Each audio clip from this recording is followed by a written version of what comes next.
For today, we will be focusing on the Not on Tobacco program.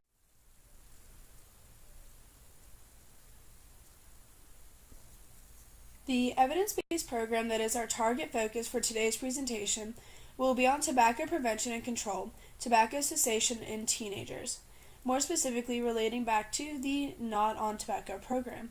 Our target population for this program is teenagers that are boys and girls focusing between the ages of 13 to 18 years old. In this particular portion, we are looking into states all around the United States and not just a specific location. Our goals for this evidence-based program is to understand and analyze how an evidence-based program works, more specifically the Not on Tobacco Teen Cessation program. We are going to identify key factors in this program and provide research supporting the program's success and how they have become successful.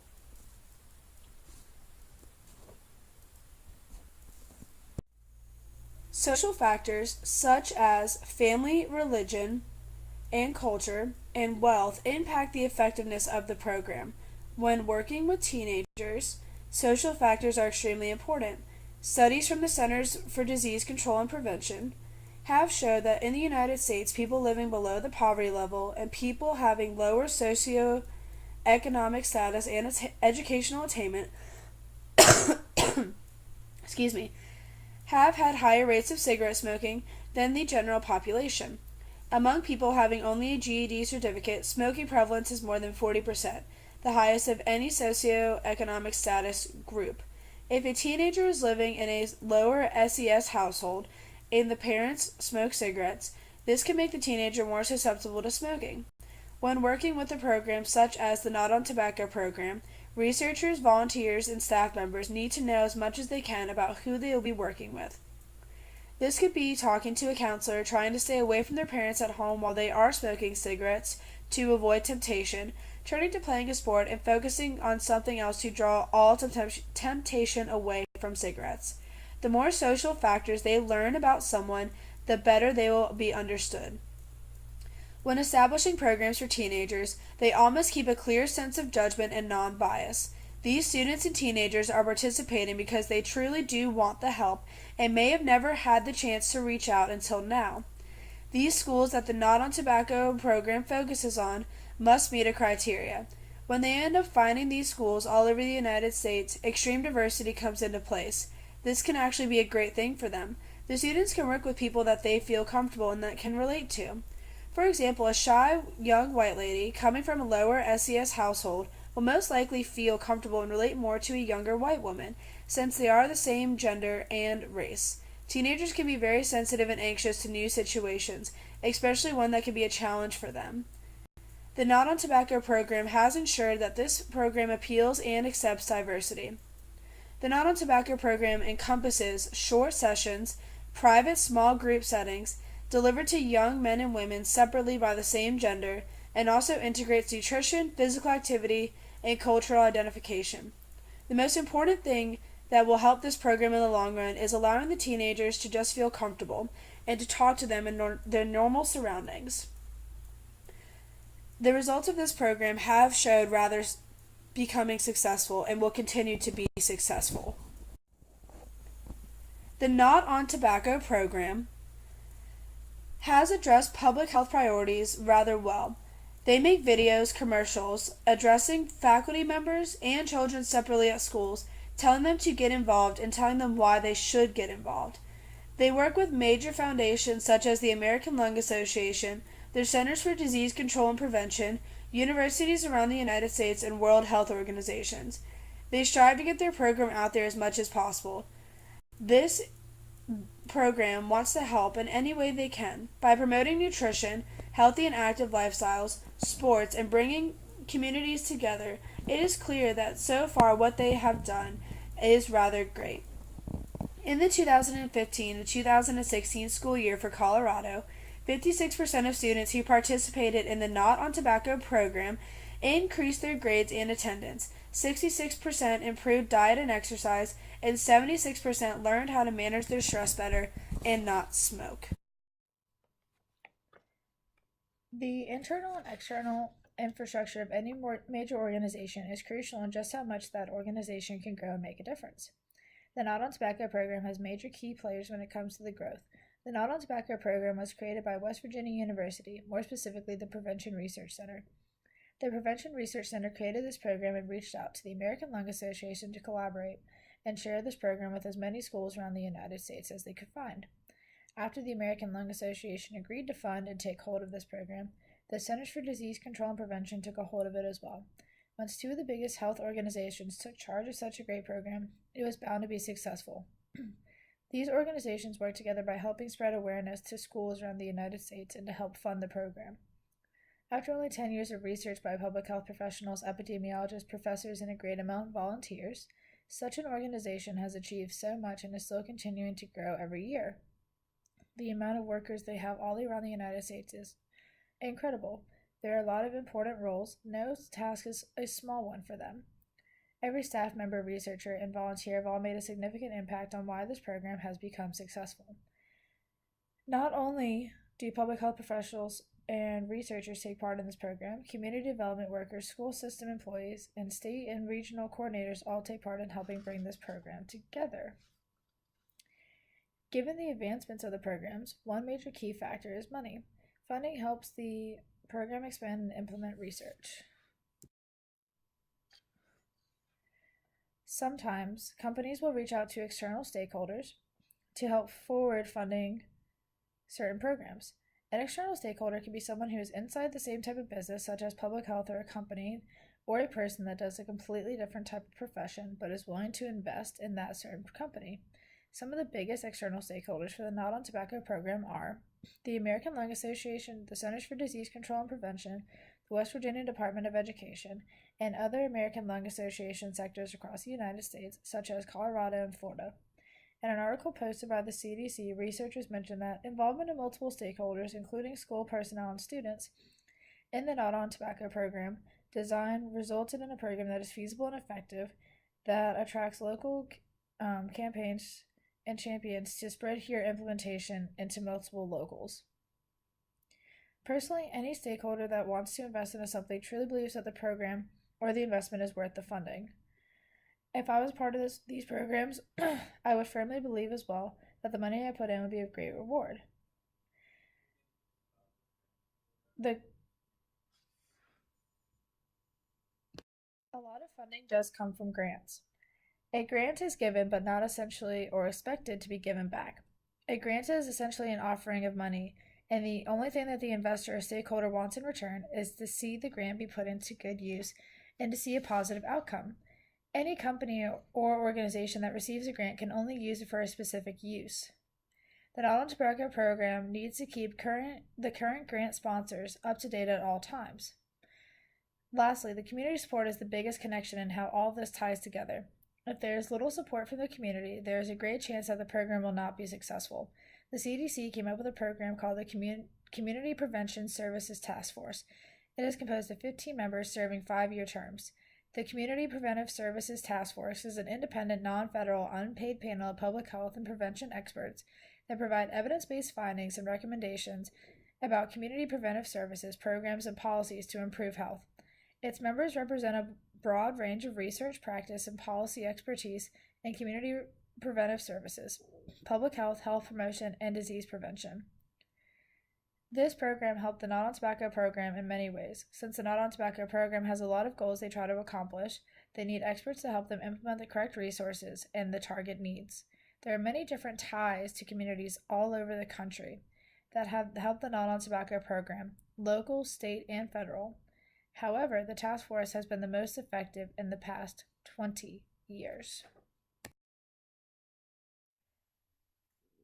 Ethical concerns are a major part in any organization. As public health professionals, it is our responsibility to overlook these programs and make sure that each program is being created fairly. Luckily, there is a 6-step framework program that allows public health professionals to look into the program and fairly assess every aspect. The major points looked into are effectiveness of the program, overall goals, known and unknown potential burdens, alternative approaches if there are burdens, fairness, and how burdens and benefits can be equally balanced. This brings us around to ethical concerns regarding the Not on Tobacco program. The Not on Tobacco program has overall goals and effectiveness. However, there has not been points touched up on the remaining questions. are all aspects of human rights being taken into account. Human rights were established to protect fundamental values such as the ability to live, having a family, and be free from cruel treatment. Does anyone feel violated or peer pressured into participating in this program? There are many ways that a person can feel like their human rights are being imposed on.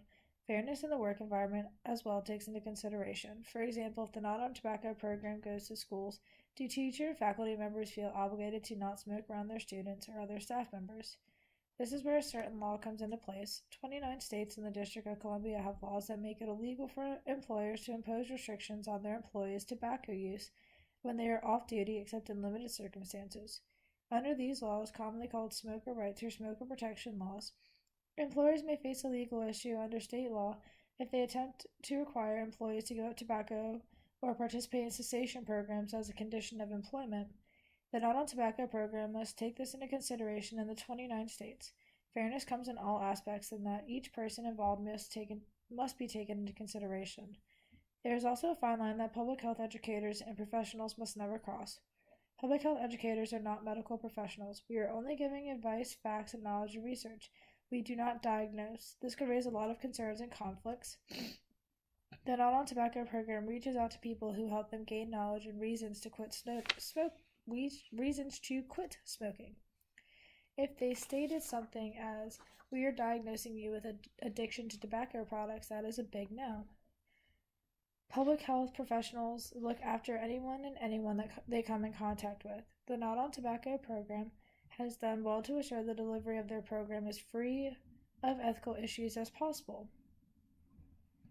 The American Lung Association, the CDC, and the World Health Organization are all on board. There are other types of programs that have the same goal and purpose as the Not on Tobacco program, such as the Smoke Free Teen program. I did come across an interesting article by whyquit.com stating that the Not on Tobacco program will be unsuccessful. This could be considered an opponent in regards to some having an opposing view. The website states, "The reason that the Not on Tobacco program will be a waste of student and facilitator time and energy likely has little to do with the program content. Although the ALA treats its facilitator guides as if they're top secret, program outlines suggest that the NOT program covers key topics such as nicotine dependency, withdrawal management, crave coping, weight and stress management, peer pressure, and relapse prevention." Program failure is likely the result of two factors: extremely weak facilitator training and program isolation. The argument is compelling. One major opponent that will always be in the picture is tobacco companies. Tobacco has made the southern states a lot of money, especially North Carolina. Farmers have been cropping tobacco for hundreds of years. The drastic decrease in anyone stopping smoking could cause disputes between tobacco companies and programs like the Not on Tobacco program. Tobacco producers and distributors care little about who is who is using their products. They care about how much profit they are going to make on their products. It is doubtful that the people want to see teenagers smoking cigarettes, no matter what industry they work in. Regardless, if people are quitting smoking at any age, tobacco sales can drastically decrease. As it is estimated that nearly 17 million Americans try to quit smoking each year, which is great news. The bad thing is only 1.3 million Americans are able to remain smoke-free. Only 8% or so of smokers that quit smoking are successful in their efforts. 1.3 million people per year. If a person smokes a pack of cigarettes per week, averaging a price of $8, give or take, per pack, that is $416 a year for one person when it comes to how much they spend on cigarettes. Now multiply that by 1.3 million. That is $540,800,000 lost from tobacco companies. Over the course of the past 50 years, there has been a significant rise in the sale of tobacco products. Nearly 9 out of 10 cigarette smokers tried smoking by the time of 18, and 99% first tried smoking by the age of 26. Each day in the United States, more than 3,200 youth aged 18-year-olds or younger smoke their first cigarette, and an additional 2,100 youth and young adults become daily cigarette smokers. As time continues to go on, more people are starting to take notice and take action. Social influence are at an all-time high due to advances in technology. Social media, the internet, and news channels are constantly running all day. The amount of commercials playing on TV and radio has hit an all-time high as well. There are so many influences in regards to the media that can promote smoking. There is peer influence as well. Teenagers are extremely vulnerable. If a 16-year-old sees one of their friends smoking and the other friend thinks it's cool, chances are that person is going to pick up a cigarette. Lower socioeconomic areas and households rely in turn to cigarettes. Predicted tobacco use, socioeconomic status, is the single greatest predictor. Tobacco and poverty create a vicious cycle. Low income people smoke more, suffer more, spend more, and die more from tobacco use. Low socioeconomic status populations include low income individuals with less than 12 years of education, the medically undeserved, the unemployed, and the working poor. Shifts in political persuasion as well toward cigarette smoking gave programs like the Not on Tobacco program light to finally shine. Politicians, government workers, and officials know just how much revenue tobacco products give. However, they still strongly feel like minors and teenagers should not be smoking cigarettes. All of these factors are directed to the Not on Tobacco program to target certain age groups, 13 to 19, areas across certain states, amount of teens at school or in a community who are daily smokers and economic background. The Not on Tobacco program seeks to help everyone. However, they are starting in places that need more attention than help than others. This all comes back around to fairness of the program. Now we transition to looking at the marketing aspects of a program. You must think of many ways to advertise and think of activities and events that you would want to do to help make this program successful.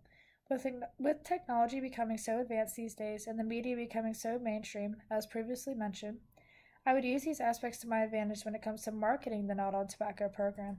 I would email principals of schools that fit the criteria of the program. I would make an advertisement for local radio stations in that area. An excellent method to increase affiliate leads is to offer a webpage that acts as a featured product of the affiliate's website. This can be a standalone webpage or one that merges into a web content page of the affiliate site.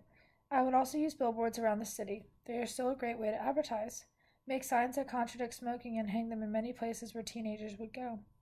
I would make signs and hang them all around to show the statistics of how many minors smoke, the death rates, and even pictures that show teenagers affected by smoking. I would do whatever I could to help convey the harsh truth about it. Social media has a major impact as well on teens. The Not on Tobacco program can make a Snapchat filter in certain areas. Twitter is extremely popular for teens. Advertise on Twitter and even Instagram. Also use a spokesperson who is, as a teenager, he or she can talk about the experiences they had and the harsh reality of what happened to them when they were smoking cigarettes.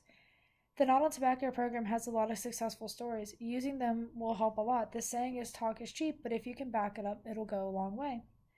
The Not on Tobacco program is the American Lung Association's voluntary program for teens who want to quit smoking. It is the most researched, most widely used, and most successful program in the United States for tobacco prevention. To develop this state-of-the-art program, the ALA partnered with researchers at the West Virginia University Prevention Research Center. The program is research-based, effective, easy to use, and well-received by teens. Since 1999, more than 150,000 teens in 48 states have participated in this program. This program helps teens understand why they smoke and helps them develop the skills, confidence, and support they need to quit. Teens learn the skills they need to tackle tough problems, such as nicotine withdrawal, cravings to smoke, and peer pressure to continue smoking. The Not on Tobacco program also deals with other issues that are important to teens, such as control weight after quitting, how to manage stress in healthy ways, and how to communicate effectively.